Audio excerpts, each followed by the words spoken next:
S, வீடு, schools, hotels, store room இங்கெல்லாம் partition wall கட்டணும்னாலும் இப்போ பில்டிங் போனஸோட first choice Renocon Rapid Wall Panels. நம் அனைவருக்கும் ஆழ்ந்த கவலையை ஏற்படுத்திய மேற்கு ஆசியாவின் சமீபத்திய போர் நிலவரம் குறித்து இப்பொழுது விளக்கம் அளிக்க உள்ளேன். அனைவரும் அறிந்தபடி இந்த மோதல் பிப்ரவரி 28 அன்று தொடங்கியது. இது இஸ்ரேலுக்கும் அமெரிக்காவுக்கும் ஈரானுக்கும் இடையிலான சண்டையாக மட்டுமல்லாமல் பல வளைகுடா நாடுகளும் தாக்குதலுக்கு உள்ளாக்கியது. ஈரானின் உச்சத்தலைவர் உட்பட ஏராளமான உயிரிழப்புகள் ஏற்பட்டுள்ளன. அரசாங்கம் தனது ஆழ்ந்த கவலையை வெளிப்படுத்தி பிப்ரவரி 28 அன்று ஒரு அறிக்கையை வெளியிட்டது. மேலும் அனைத்து தரப்பினரும் கட்டுப்பாட்டை கடைபிடிக்கவும் பொதுமக்களின் பாதுகாப்புக்கு முன்னுரிமை அளிக்கவும் வலியுறுத்தியது. பதட்டங்களை தணிக்கவும் அடிப்படை பிரச்சனைகளை தீர்க்கவும் பேச்சுவார்த்தை மற்றும் இராஜதந்திரம் தொடரப்பட வேண்டும் என்று நாங்கள் நம்புகிறோம். அந்த பகுதியில் உள்ள அனைத்து நாடுகளின் இறையாண்மையும் அதன் ஒருமைப்பாடும் மதிக்கப்படுவதும் அவசியம். நிலைமையின் தீவிரத்தை கருத்தில் கொண்டு பாதுகாப்புக்கான அமைச்சரவை குழு CCS மார்ச் 1 அன்று மாண்புமிகு பிரதமர் தலைமையில் கூடியது.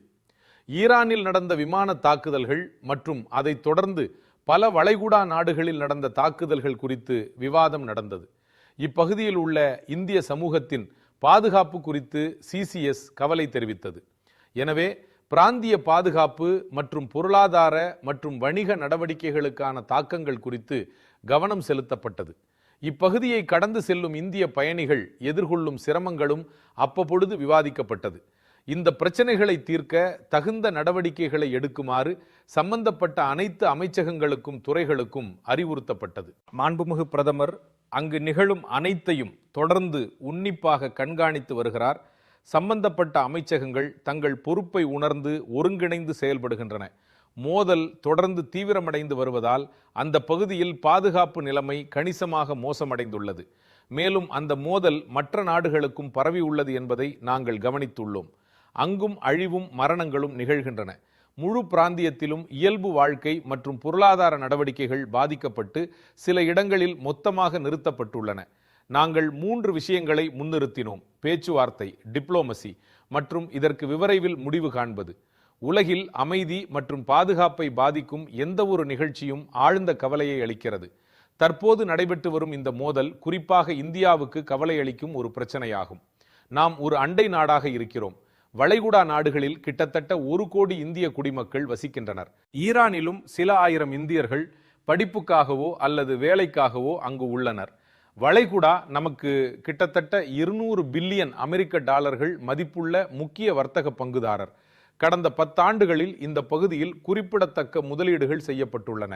எனவே சப்ளை செயின் டிஸ்ரப்ஷன் மற்றும் ஸ்திரமின்மை ஆகியவை தீவிரமாக கண்காணிக்கப்படுகின்றன. இவை வணிக கப்பல் மீதான தாக்குதல்களை ஆதரிக்கின்றன. அதில் நிறைய இந்திய குடிமக்கள் பணிபுரிகின்றனர். ஏற்கனவே நாம் 2 இந்திய கடற்படையினரை இழந்துள்ளோம். ஒரு கடற்படையினரை காணவில்லை. மேற்கு ஆசியாவில் நிலைமையை அரசாங்கம் தொடர்ந்து கண்காணித்து வருகிறது.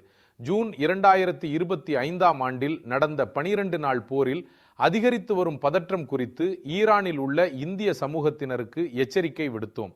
ஜனவரி 5ஆம் தேதி அன்று ஈரானில் உள்ள இந்திய சமூகத்தை எச்சரித்து அத்தியாவசியமற்ற பயணங்களை தவிர்க்குமாறு வெளியுறவு அமைச்சகம் அறிவுறுத்தியது. ஏற்கனவே அங்கு வசிப்பவர்கள் தூதரகத்தில் பதிவு செய்யுமாறு கேட்டுக்கொள்ளப்பட்டனர்.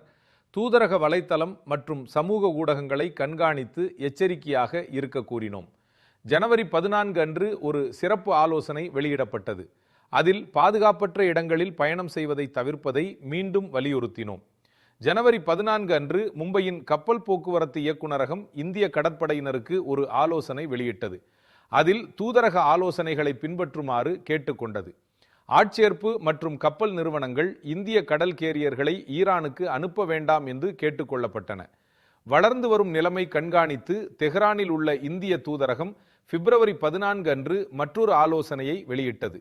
மாணவர்கள், யாத்ரீகர்கள், வணிகர்கள் மற்றும் சுற்றுலா பயணிகள் உட்பட அனைவரும் வணிக விமானங்கள் உட்பட கிடைக்கக்கூடிய அனைத்து போக்குவரத்து வழிகளிலும் ஈரானை விட்டு வெளியேற வேண்டும் என்று அறிவுறுத்தப்பட்டனர். எந்த ஒரு உதவிக்கும் தூதரகத்தை தொடர்பு கொள்ளுமாறு அவர்கள் கேட்டுக்கொள்ளப்பட்டனர். பிப்ரவரி 23 அன்று மற்றொரு ஆலோசனை மூலம் இது மீண்டும் வலியுறுத்தப்பட்டது. சிலர் இந்த ஆலோசனைகளை கேட்டு நாட்டை விட்டு வெளியேறிவிட்டனர். இருப்பினும் பலர் அவற்றை புறக்கணித்து ஈரானிலேயே இருந்தார்கள். ஈரானிலிருந்து செயல்படும் மீனவர்களுடன் தொடர்பில் இருந்தோம். இதுதான் 28/2026 வரை நடந்தது. மோதல் தொடங்கியவுடன் பல இந்திய மாணவர்களை இந்திய தூதரகம் தெஹ்ரானிலிருந்து அதற்கு வெளியே கொண்டு சென்றது. மார்ச் 3ஆம் தேதி அவசர நிலை தொடர்பான ஆலோசனை மற்றும் தொடர்பு உதவி எண்கள் வெளியிடப்பட்டன. இதேபோல் அங்கு சென்ற யாத்ரீகர்களுக்கும் உதவிகள் செய்யப்பட்டது. வணிக காரணங்களுக்காக ஈரானில் இருந்த இந்திய பிரஜைகள் ஆர்மேனியாவுக்கு சென்று அங்கிருந்து வீடு திரும்ப அவர்களுக்கு உதவி செய்யப்பட்டது. தெஹ்ரானில் உள்ள தூதரகம் முழு எச்சரிக்கையுடன் முழுமையாக செயல்படுகிறது.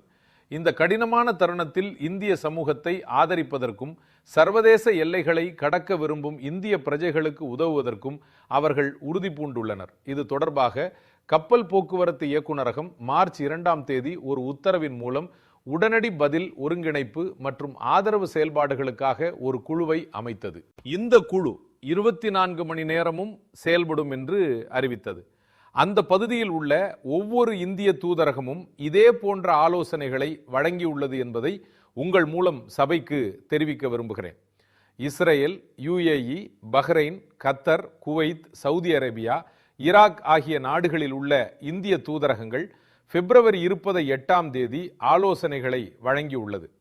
இஸ்ரேலில் உள்ள தூதரகம் மார்ச் 1 அன்று, மீண்டும் வளைகுடா நாடுகளில் உள்ள தூதரகங்கள் மார்ச் 5ஆம் தேதி, சவுதி அரேபியா மார்ச் 8ஆம் தேதி ஆலோசனைகளை வழங்கியுள்ளது.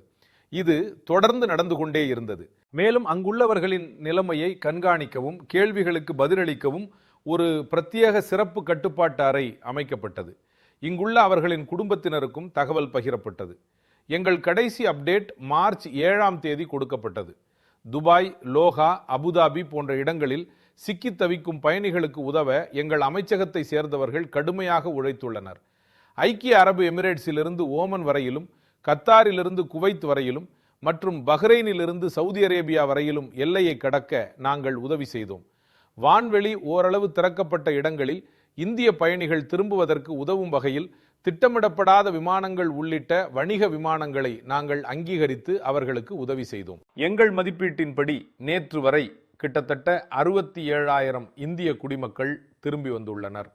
ஐயா, சிவில் விமான போக்குவரத்து அமைச்சகம் வெளியிட்ட தகவல்களின்படி மார்ச் 7ஆம் தேதி 51 விமானங்கள், மார்ச் 8ஆம் தேதி 49 விமானங்கள் மற்றும் இன்று 50 விமானங்கள் இயக்கப்பட்டன. இந்த கடின காலத்தில் அரசாங்கம் பாதிக்கப்பட்ட அனைத்து நாடுகளுடனும் தொடர்பில் இருந்தது.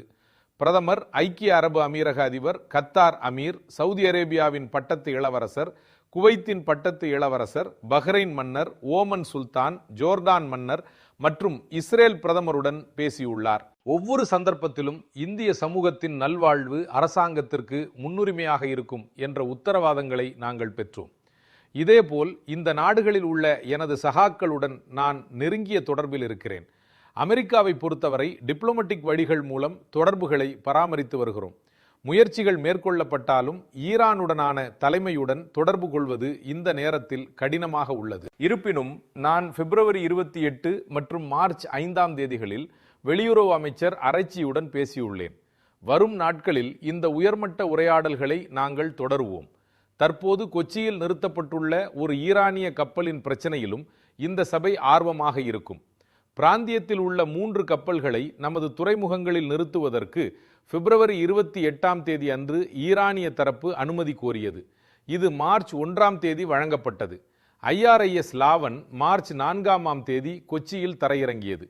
இந்த குழுவினர் தற்போது இந்திய கடற்படை வசதிகளில் உள்ளனர். இதுவே சரியான செயலாகும் என்று நாங்கள் நம்புகிறோம்.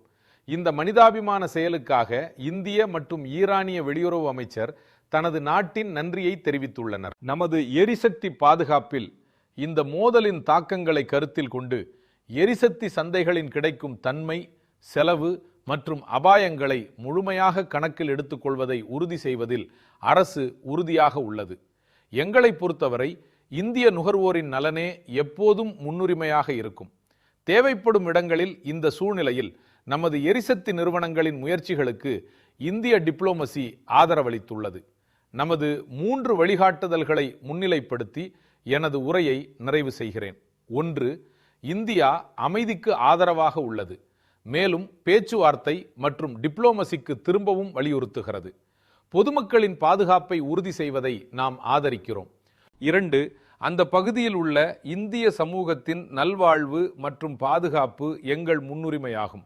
அந்த இலக்கை நோக்கி அந்த நாட்டு அரசாங்கங்களுடன் நாங்கள் தொடர்ந்து பணியாற்றுவோம். 3. எரிசக்தி பாதுகாப்பு மற்றும் வர்த்தக சக்தி உள்ளிட்ட நமது தேசிய நலன் எப்போதும் மிக முக்கியமானதாக இருக்கும். ஐயா, இந்த விஷயத்தில் இந்த மாபெரும் சபையின் முழு ஆதரவும் அரசாங்கத்திற்கு உள்ளது என்று நான் நம்புகிறேன். நன்றி.